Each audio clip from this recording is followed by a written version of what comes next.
بحوحات كاب مزنت كالعلنا كالسبحال بريزيدانت جنرال تادس ورده كلت حلفت السنابيتهم أبزح الساعات جنرال تادس ورده أب مغلو خوين سرحة تغطل كم زلو زنقر اللو كاب مغلنا يموت حساب كم زيولن 20 شعة مازيا كلت جن 10 شمنتن عم تمرت أبس قبر آخي بعدقي مقاليج الله تبايلهم تخونتات بسلام وبوليتيكا وزيتن تزيد فتحون أبز خفق لولاو كي مرح سقاطات الله أب كلزي بريزيدانت جنرال تادس ورده أب قزوم محضار تقراي كوميشن بلان ببيرو حلافيت معارق حلافيت كوميشن بلان ويزور حنسات خلاي كمدمام أب جزام محضر تجري متحاوريت بيت صحفة الديس أب مختل حلافيت بيت صحفة أسوف ليلاي كاب مزنة كم زعلين أفليت علام حد كاب تنكتيا بعسرة بيت تجري سول لعكينات تا كل البنا زكايرو تمرت عم مبار إزجلات دحرنا كل تعمت دماوكينات منجس فيدرالين حلف حوحاتنا ببريتشرا وعلب مفرر عمم تخوينات الدويل وعب كل التجري جزام محضر كمسرتون أب اسم معبد شحم أب تجبر توعلا بمنقطهم كل تفرارم تاكلات كساس كسمع دحرمتنا حلفتي حوحات وعلى بريجرا زي متقبارو عند تحتات منجز فيدرالي وعدم سلطان قزاوم محضرونا بكعي بمفال ناتي كرم مولعات خوينات استمرت كللاو بيت مخرداق ماينا بسلطان بمملا سابسة قبر مرت دكتور دبرتين قبر مكال بريجدانت تخلل غيرو مريجوهم أبزوان أب تخلل كلتة بريجدانتات يوم زلو بفيدرال حدا عمد سلطان استناو حلو بريجدانت قزاوم محضر ليتنا الجنرال تحدث وردن اتي بتنبار كللاو بيت مخر بريجدانت كلل تقراي كوين استمرت دكتور دبرتين قبرم كالن انتخونا قلسوا ما حقي ببروجراس من معناتنا مرتاك ساب سقاقر بسلطان كتسنح زغل اتقزاو من محدارك خون زغل اتي بريزيدانت زبهالنا اقزاو من محداركا تعدس وردايم يناسع بحق تغيسكا اقزاو من محدار تراي بتقبار كل زغلن قبل زخونن دحيرو كمت زغل كم بحدوش مرتاك خايدو بسرع بيت مخرزة عايشو منقسي كنقاقم نخيل سلازي كرمحزيم زنبرت تونزف زبهال تغيسكا حدوش بريزيدانت مبال كلتة بريزيدانتات كلوس فتشيما ما يخلون نحديخا بريزيدانت كتبل اتخل بتقبار منيو بحقي نتعدي زي ما حد رازلو كما يخون زبل كاسيلكا زرق خوني كبلو يقلص الله ليتنال جنرال تادس ورده أب تقرأ بزعبا زلو تأفاف وطر بزملكات مجلس يهبو لومي ميازيا سالاسا باقوا أطراقز بريزيدنت قزيو من محدار تقرأ ليتنال جنرال تادس ورده أب تقرأ تفتير زلو بوليتيكا ومسحابن سعبيناتون بزملكات وقعوا مجلس زرق حلو ات مجلس زتكور لهم كان نتبتات كغل عن كلو دما ساوعيد سلام نقول بمقداف أب قربا معلتاز استفترت أقام بالزبن بحبراو مرددان تقارو نخفتح زقربت ساوعيد بحوحات عشش كم استبهال قليسو كالاي بحيل استجمر من قصاص تمريص زبل اكل لوم ميازيا 30 2018 نقاطرا غز بناي صطتا اكلات تسنيو اب ادراش كابينه غزياو ممحدار تግራይ اخيبا مجمارو فليچولو ሳልሳይ መጠንቀቅታን ተሓታትነትን ዝሓዘ መግለጽ ዝዘርግሐ ጀነራል ታደሰ ወረደ እዚ ስጉምቲ ዝን መጻኢ ሓሳይን ሓደገኛ መንገድን ዝተጀመረሉ ዕለት ምዃኑ ብምሕባር ስልጣን ግዝያዊ ምምሕዳር ትግራይ ብጉልበት ዝሕዝ ዘሎ ሓይሊ ንዝመጽ ዝኾነ ይኹን ሰዓብን ሙሉእ ብምሉእ ተሓታትነት ከም ዝስከም እቲ ጀነራል ብትራ ጠንቂቆሎ እዚ ኣብ መንጎ ግዝያዊ ምምሕዳር ትግራይን ሕወሓትን ካልኦት ኣካላትን ዘሎ ምስሕሓብ ኣብ ትግራይ ሓዱሽ ፖለቲካዊ ቁርብላው ከየስዕብ ዓቢ ስጋት ፈጢሩ ከም ዘሎና ተገለጸ እዩ ዘሎ እዚ ከም zilu እንከሎ ሓዱሽ ፕሬዝደንት ትግራይ ተገይሩ ዝተሾመ ዶክተር ደብረጽዮን ገብረ ሚካኤል ፈላማይ ኣኼባ ኣብ ዘሳልጦል ዘሎ ህሞት ነፈርቲ ውግእን ሰማያት መቐለ ከም ዘናወጻእ ተገሊጹ بوغن منجست فيدرال بحقن مورالن تقبالنس زيبلو استبهال قدم 6 عامتات تمريصو بسممعنت بريتوريا زفرسن عدم 5 عامتات ون زاخله بيت مخرب مصواع بريزيدنت تبايلو استشوم دكتور دبرصيون ገብረ ሚካኤል ንቤት ጽሕፈት ርዕሰ መምሕዳር ትግራይ ተቆጻጺሩ ፈላማይ ዝብሎ ኣኼባ ካቢኑ ኣካይደሎ እዚ መቋም ጎናው መንግስቲ በዓል ዶክተር ደብረጽዮን ገብረ ሚካኤል ብወገን መንግስት ፌደራል ወግዓው ዝኾነ ግብረ መልሲ ዛጊደ ተዋሃበሉን እቲ ኣብ ልዕሊኡ ዕልዋ ተኻይዱሉ ዘሎ ፕሬዝደንት ግዝያዊ መምሕዳር ትግራይ ጀነራል ታደሰ ወረደ ሽሕኳ ካብ ስልጣኑ ከም ዘይለቅቕን እቲ ምንቅስቓስ ሕወሓት ደው ከብል ክቃለስ ምዃኑን ገሊጹ እንተነበረ ሕጂ ኣብ ምንታይ ኩነታት ከም ዘሎ ዝተፈለጠ ነገር የለን ሕወሓት ፕሬዝደንት ትግራይ ሉሽመት ምክያዱ ምስ ብወገን መንግስት ፌደራልን ሓይልታት ፖለቲካን ሕጋዊ ኣፍልጦ ዘለዎ ፕሬዝደንት ግዝያዊ መምሕዳር ትግራይ ጀነራል ታደሰ ወረደ ሕጂ ትግራይ ክልተ ፕሬዝዳንት ተተናግድ ዘላ ምሁር ሕጊ ኣቶ ኪሮስ ሃብተስላሴ ምስ ቢቢሲ ኣብ ዘካየዶ ቃለ መሕትት ሕጋውነት ሽመት ዶክተር ደብረጽዮን ገብረ ሚካኤል ምምላስን ቤት ምኽርን መሰረት ገይሩ ዝሃቦ ዝርዝር መብርህሎ ኣቶ ኪሮስ ብሕጊ ትርጉም ክህቦ ይኸብደኒ እዩ ምክንያቱ ከምቲ ዝፍለጥ ብውዕሊ ፕሪቶሪያት ብመረፃ ናብ ስልጣን መጽኡ ዝተባሃለ ቤት ምኽሪ ሕጋው ከም ዘይነበረ ኣፍልጦ ሂቡ ሕወሓት ፈሪሙ እዩ ክብል ገሊጹ ብድሕሪኡ ሓቋፍ ግዝያዊ ምምሕዳር ክምስረት ብውዕሊ ፕሪቶሪያ መሰረት ዝተኣተወ ስምምዕ ግዝያዊ ምሕዳራት ተጣይሹ ማለት እዩ ሕጊ ፈሪሱ ነይሩ እቲ ኣብ 2020 ኣቋፅራ ኣውሮፓውያን ዝተኻየደ መረፃውን ዘይሕጋዊ ዝብል እምነት ተወሲዱ ስለ ዝተፈረመ ብኡ ይተሓሊፉ እቲ ግዝያዊ ምምሕዳሩን ብዲሞክራሲያዊ መንገዲ መረፃ ተኻይዱ ስሩዕ መንግስቲ መንግስቲ ክስካብ ዝምስረት መጻንሒ ስሩዕ መንግስቲ ዝምስረተሉን ኣገባቡን ከመቻቹ ሓደራ ሒዝዩ እቲ ግዝያዊ ምሕደራ ተመስሪቱ ነይሩ ኢሉ ስለዚ እቲ ክካየድ ዝነበሮ ዕላማ ናይ ግዝያዊ ምሕዳር ናብ ዲሞክራሲያዊ ዝኾነ መረጻ ናብ ቅቡልን ሕጋውን ዝኾነ መረጻ ክሰጋገር ትጽቢት ነይሩ እዚ ኣብ ዝኾነሉ ኩነታት እዩ ኣብ 2020 ዝነበረ መረጻ ብኡ መሰረት ገይሩ ዝመጸ ቤት ምኽሪ ናብ ስራሕ ኣቲናዮ ዝብል ውሳነ መጽኢ ዘሎ እቲ ውሳነ እውን ብሓደ ፖለቲካዊ ፓርቲ ወይ እውን ጉጅለ ተመሊሱ ከም ዝፍለጥ ከ ቤት ምኽሪ ቅቡልነቱን ተሓታትነቱን ኢሉ እውን ተጸዋዕነቱን ኣብ ሕገ መንግስቲ ብግልጽ ከም ዝተቐመጠ ቅቡልነት ዝምስረት ካብ መረጻ እዩ እቲ መረጻ ከ ዘይሕጋዊ ተባሂሉ እዩ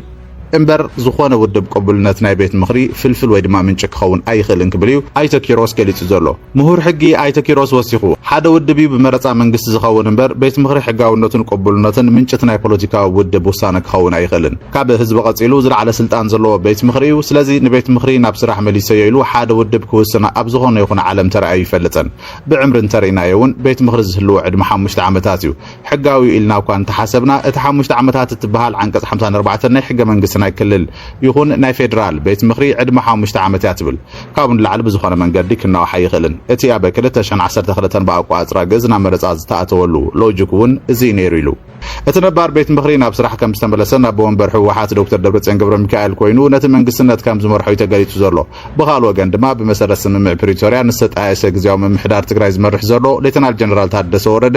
ኣብ ስልጣን ኣሎ ኣብ ሓደ ክልል ክልተ ፕሬዝደንት ክህሉ ይኽእሉ ዶ ዝብል ሕቶ ዝቐርበሉ እቲ ምሁር ሕጊ ኣይተ ኪሮስ ኣብ ምላሹ እዚ ግልጽ እዩ ክልቲኦም ፕሬዝደንት ክበሃሉ ናይ ይኽእሉን ብፕሪቶርያ ስምምዕነት ናብ መረጻ ክስካብ ዝሰጋገር ኣብ ስልጣን ክጸንሕ ዝኽእል እቲ ግዝያዊ ምምሕዳር ክኸውን ዝኽእል እቲ ፕሬዝደንት ዝበሃል ናይ ግዝያዊ ምምሕዳር ከ ታደሰ ወረደ እዩ ይናሲዕበ ሕግ ጠቂስካ ግዝያዊ ምምሕዳር ጥራሕ እዩ ብተግባር ክህሉ ዝኽእልን ቅቡል ዝኸውንን ድሒሩ ክመጽእ ዝኽእል ከም ብሓዱሽ መረጻ ተኻይዱ ብስሩዕ ቤት ምኽሪ ዘጣየሾ መንግስቲ ክነቁም ንኽእል ኢና ስለዚ ቅድሚ ሕጂ ዝነበረ ተወንዚፈ ዝበሃል ጠቂስካ ሓዱሽ ፕሬዝደንት ምባል ክልተ ፕሬዝደንታት ክህልው ፈጺሞም ኣይኽእሉን ንሓደ ኢኻ ፕሬዝደንት ክትብል ትኽእል ብተግባር መን እዩ ብሓቂ ነቲ ዓዲ ዘመሓድራ ዘሎ ከመይ ክኸውን ዝብል ቀሲልካ ዝረአ ክኸውን ይክብል እዩ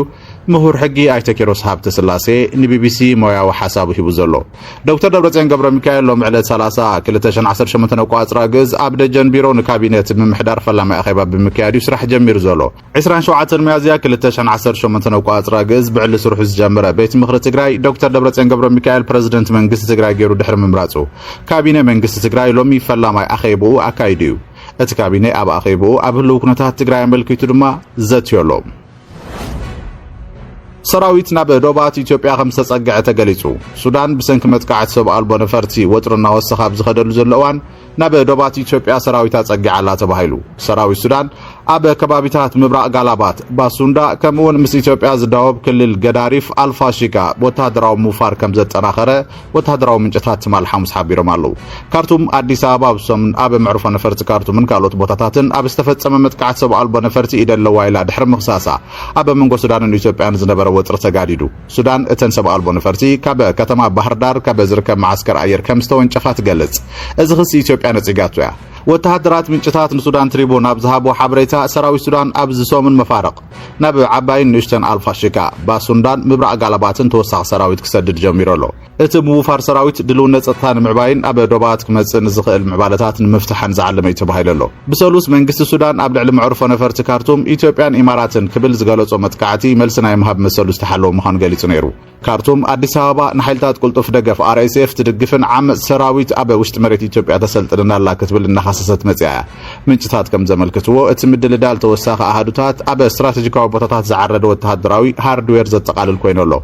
እዚ ምውፋር ምስቲ ኣብ ምብራቃዊ ዶብ ዝካየድ ምንቅስቓሳት ዝካየድ ዘሎ ናይ ጸጥታ መጠንቀቕታን ጽዑቕ መከታተልን ዝጋጠም እዩ ኣዛዚ ካልኣይ ክፍለ ሰራዊት ኣጋር ሰራዊት ሜጀር ጀነራል ዮሴፍ መሐመድ ኣሕመድ ኣቡሻርብ ኣብ ጽላት ባሱንዳ ንዝርከቡ ሰራዊት ሻድሻይ ብርጌድ ፈትሹ ኣሎ እቲ ናይ ሜዳ ዑደት ኣብ ንቅድሚ ዝወፍሩ ቦታታት ድልውነት ንምግምጋምን ሞራል ንምዕባይን ዝዓለመ እዩ ተባሂሉ ኣቡሻርብ ንወተሃደራት መደራብ ዝሃቦ መግለጺ ኩናት ክብሪ ኣብ ቆራጽነት ደቂ ሃገር ዝምርኮስ ምዃኑ ገሊጹ ዕጹቕ ሓይሊ ኣብ ድልውነት ስሩዕን ኣባላትን ዕቁር ሓይልታትን ኣብ ዝተፈላለዩ ግንባራት ንዝካየድ ወተሃደራዊ ስርሒታት ዝድግፉ ምዃኖም ድማ ኣስሚሩሉ እቲ ኣዛዚ ግደ ዕቁር ሓይልታት ብምድኣድ መሰረታዊ ኣካል ስርዓት ምክልኻልን ኣብቲ ዞባ ንዝካየድ ወተሃደራዊ ስርሒታትን ድሕንነት ምዃኑ ገሊጹ ኣሎ ኣብ 2020 ሱዳን ምስ ኢትዮጵያ ብግጥማትያ ኣብቲ እዋን ድማ ኣዲስ ኣበባ ንዓሰርተታት ዓመታት ተቆጻጺራቶ ዝነበረ ሰፊሕ መሬት ሕርሻ ክትመልስ ክኢላ ሽፍታ ተባሂሎም ዝፍለጡ ምስ ኢትዮጵያ ዝተኣሳሰሩ ዕጡቃት ጉጅለታት ብታሪኽ ኣብ እዋን ዝናብ ንሓረሶት ዕላማ ብምግባር ዘራእትን ጥሪትን ይዘምቱ ምንባሮም ድማ ዝርሳዕ ኣይኮነን ላዕለዋ ኣዛዝ ሰራዊት ንዝኾነ ይኹን ዝኽፈት መጥቃዕቲ ንምምካት ድልዋትና ክብል ተደሚጾም ምክትል ኢታማዦር ሹም ሰራዊት ምክልኻል ኢትዮጵያ ጀነራል ኣባው ታደሰ ናብ ሕወሓትን ፋኖን ሓዊሱ ኣንጻር ኢትዮጵያ ወፊሮም ንዝበሎም ኣካላት ዘቕንዐ መጠንቀቕታ መሓላሊፎላ ኮማንድ ወይ ድማ ኣዝ ሰሜናዊ ምዕራብ ዝኾነ ክፈት ዝኽእል መጥቃዕቲ ናይ ምክልኻል ዓቕሚ ኣለዎ ይብል ምክትል ሓላፊ ስታፍ ዕጡቕ ሓይሊ ጀነራል ኣባው ታደሰ ምክትል ሓለቓ ስታፍ ዕጡቕ ሓይሊ ፌደራል ጀነራል ኣባው ታደሰ 29 ሚያዝያ 2018 ዓመተ ምህረት ኣብ ከባቢ ስራሒታት ኮማንድ ሰሜናዊ ምዕራብ ዕዶት ብምግባር ወተሃደራዊ ኣካላውን ስነ-ኣእምራውን ድልውነት ሰራዊት ፈትሾላ ኣብ እዋን ዕዶቱ እቲ እዚ ካብ ታሪኻዊ ጠላት ወይ ውሽጣዊ ጉጅለታት ዝመጽእ ዝኾነ ይኹን መጥቃዕቲ ክከላኸልን ክስዕርን ኣብ ዝኽእል ደረጃ ድልውነት ከም ዘሎ ኣረጋጊጽ ክብል ሓይልታት ምክልኻል ኢትዮጵያ ኣብ ድሕረ ገጾ ሓቢሮላ ጀነራል ኣባው ታደሰ ንሰራዊት ኣብ ዘስምዖ መደረ ታሪኻዊ ግደ ናይቲ እዚ ኣብርሂም ኮማንድ ሰሜናዊ ምዕራብ ብዓቢ ጀግንነት ናይ ምክልኻል ዕማሙ ክፍጽም ፀንሐ ዘተኣማምን እዚ ትካልና ኢሎም እቲ ምክትል ሓላፊ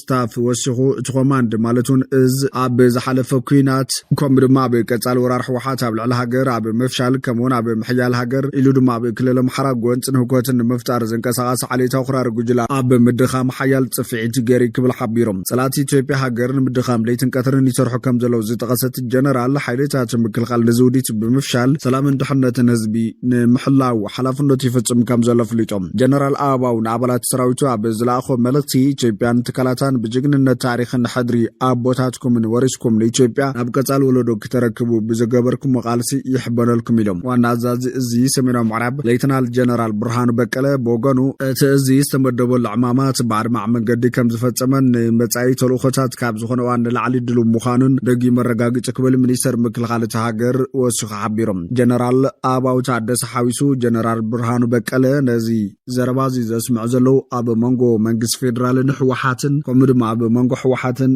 ምምሕዳር ጀነራል ታደሰ ወረደን እቲ ወጥሪ እናሓየለ ኣብ ዝኸደሉ ዘሎ ወቕቲ እዩ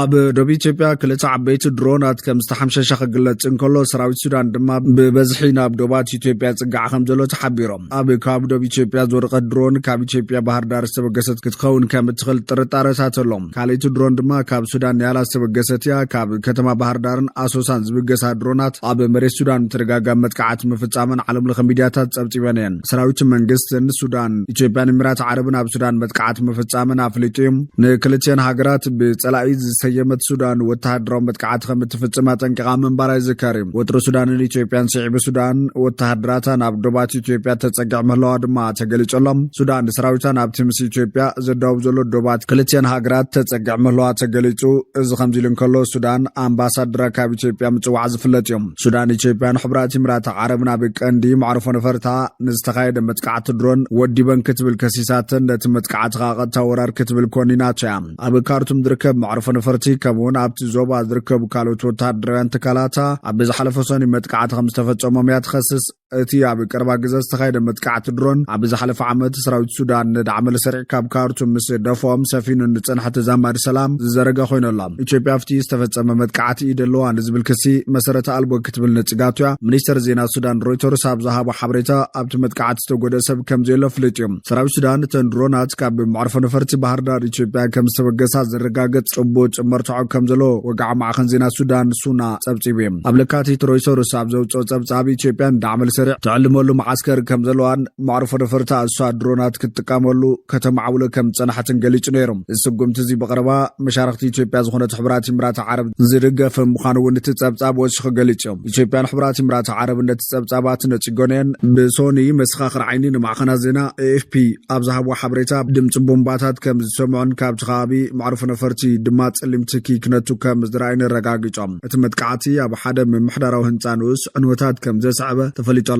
ሚኒስተር ዜናት መዕርፎ ነፈርቲ ድሕርቲ ልሙድ ናይ ድሕንነት ስራሕቱ ናብ ንቡር ኣገልግሎት ክምለስ ምዃኑ ገሊጹ እዩ ሚኒስተር ጉዳያት ወጻኢ ሱዳን ኢትዮጵያ ንሱዳን መሓዛ ሃገር እኳ እንተኾነት እተን ድሮናት ካብኣ ከም ዝተበገሳ ተዛሪቡ እዩ ሕብራት ኤሚራት ዓረብን ኢትዮጵያን ጌጋ መንገዲ ከም ዝመረፃን ድሒረን ከም ዝጠዓሳሉን ገሊጹ ሚኒስተር ጉዳያት ወጻኢ ኢትዮጵያ ብወገኑ ኣብ ዘውፅኦ መግለፂ ሱዳን ኢትዮጵያን ነዊሕ ታሪኻውን ሕውነት ከም ዘለዎን ጠቂሱ ብሰንክቲ ኣብ ሱዳን ዘሎ ቁጠባውን ፖለቲካውን ቅልውላው ኣብ ላዕሊ ግዛታዊ ላዕላውነትን ሃገራዊ ድሕነትን ዝተፈጸመ ጥሕሰታት ኢትዮጵያ ሓና ካብ መፍዳዩ ተመሳሳሊ ሰጎምቲ ካብ ምውሳድ ተቆጢባ ከም ጸንሕ ድማ ገሊጹም እቲ ሚኒስተሪ ኣብ መንጎቶም ሕድሕዶም ዝዋጉ ዘለዉ ሱዳናውያን ዘተኽከድ ጽውዕ ውግእ ሱዳን ካብ ዝጀመረሉ ግዜ ልዕሊ 150,000 ሰባት ክሞቱን ከለዉ 12 ሚልዮን ዝኾኑ ከዓ ካብ መረበቶም ተመዛቢሎም ውድብ ሕብራት ሃገራት ኣብ ዓለም እቲ ዝዓበየ ሰብኣዊ ቅልውላው ክብል ገሊጹ ኣላ እቲ ን3 ዓመት ዝቐጸለ ውግእ ኣብ ዞባ ዳርፉር ዓብዪ ጥምየትን ክሲ ጨፍጫፍ ዓሌትን ንኽስዕብ ድርኺት ፈጢሩ እዩ ውድብ ሕብራት ሃገራትን ዩናይትድ ኪንግደምን ኣብ ማዕርፎ ነፈርቲ ካርቱም ዝተፈጸመ መጥቃዕቲ ድሮን ክወኒኖም ኣለዉ እቲ ማዕርፎ ነፈርቲ በረራ ከም ዘጀመረ ድማ ተገሊጹ ኣላ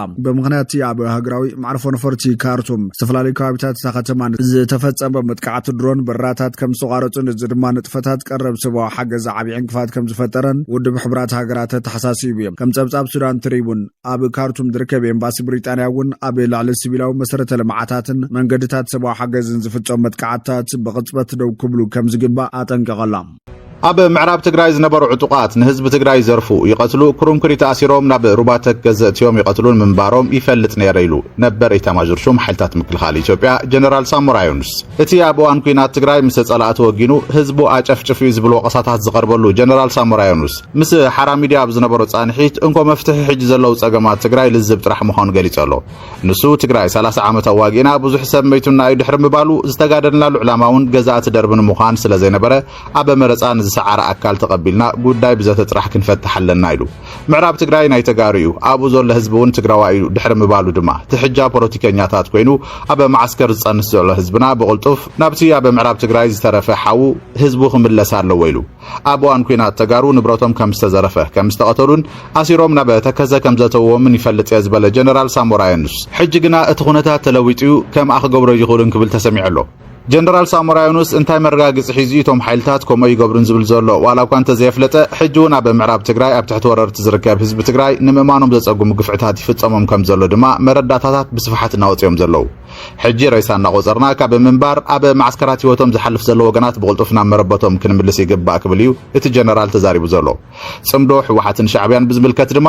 ሻዕብያን ህዝቢ ትግራይን ሕወሓትን ብጣዕሚ ይጸልእ ምኽንያቱ ድማ ጎብለል ኣፍሪካን ምዃን ኣተዓናቂፎም ንዝብል ጉጉይ እምነትን ቂምን ስለ ዘለዎ ክብል ገሊጹ ኣሎ ጀነራል ሳሞራ ዩኑስ ምንጭ ውድቀት ሻዕብያ ጉጉይ ፖሊሲኡ ምዃኑ ብምዝኽኻር ሕጂ ብሽም ጽምዶ ዝሽቅጦ ዘሎ ሸቐጥ ክቆጻጸሮ እንተዘይክኢለ ክሕሙሰለን ንዝብል ሽብሃቱን ምርባይ እምበር ንህዝቢ ትግራይን ኤርትራን ተገዲሱ ኣይኮነን ክብል ሓሳብ ሂቡ እዩ ኣብ ሚድያታት እናቐረበ እቲ ኣብ ጉዳይ ፖለቲካዊ ዝምድናታት ሕወሓትን ህግደፍን ዝፍትፍት ጀነራል ሳሞራ ቀዳማይ ሚኒስተር ኣብይ ኣሕመድ ሰላም ዝደሊ እንተኮይኑ ንምንታይ ግዛታዊ ሓድነትና ዘይምልሰልና ዝብል ሕቶ ዝቐረበሉ ኮይኑ እዚ ፖለቲካ እዩ ንሕና ናይ ባዕልና ጥራሕ ንግበር ዝብል ናይ ሸፈጥ ምላሽ ሂቡ እቲ ህዝቡ ብልፍንትን ጭፍጨፍ ተሓባባሪ ነይሩ ወይ እውን ስቕታ መሪጹ ብዝብል ብኤሊታት ተጋሩ ዝውቀስ ጀነራል ሳሞራ ዩኑስ ሕጂ እውን ብዛዕባ ኣብቲ ኩናት ትግራይ ዘጽቀጠሉ ምኽንያት ብግልጽ ክዛረብ ኣይመረጸን